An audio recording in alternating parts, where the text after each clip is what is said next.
राष्ट्रवादी काँग्रेस पार्टीच्या वतीने सौ सुनेत्रा वहिनी अजितदादा पवार यांची राज्यसभेच्या खासदारपदी बिनविरोध निवड झाल्याबद्दल जल्लोष करण्यात आला। तर देशाचं लक्ष हे बारामतीकडे होतं आणि त्या बारामतीच्या सून आमच्या नेत्या आदरणीय सुनेत्रा वहिनी साहेबांचं काल राज्यसभेवर आमच्या पक्षाचे ज्येष्ठ नेते प्रफुल्लभाई पटेल, प्रांताध्यक्ष सुनीलजी तटकरे साहेब, आमचे ऑल इंडियाचे अध्यक्ष आदरणीय राज्याचे उपमुख्यमंत्री अजितदादा भुजबळ साहेब आणि विधिमंडळातील सर्व सदस्य यांनी एकमतानं सुनेत्रा वहिनींना उमेदवारी घोषित केली आणि ते घोषित करून बिनविरोध त्याची निवड महायुतीच्या माध्यमातून झालेली आहे। त्यामुळं राष्ट्रवादीच्या तमाम कार्यकर्त्यांना आनंद गगनात मावेनासा झालेला आहे आणि निश्चितपणानं राज्याचं विकासाचं नेतृत्व असलेले आदरणीय अजितदादा त्यांच्या पावलावर पाऊल टाकून चालणारे आमच्या सुनेत्रा वहिनी यांच्या माध्यमातून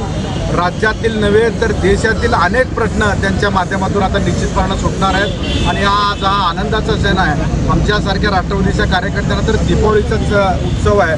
निश्चितपणानं सगळे जे प्रश्न आहेत ते अजितदादाच्या माध्यमातून, सुनेत्रा वहिनीच्या माध्यमातून आणि राष्ट्रवादी पक्षाच्या माध्यमातून सोडवले जाणार आहेत।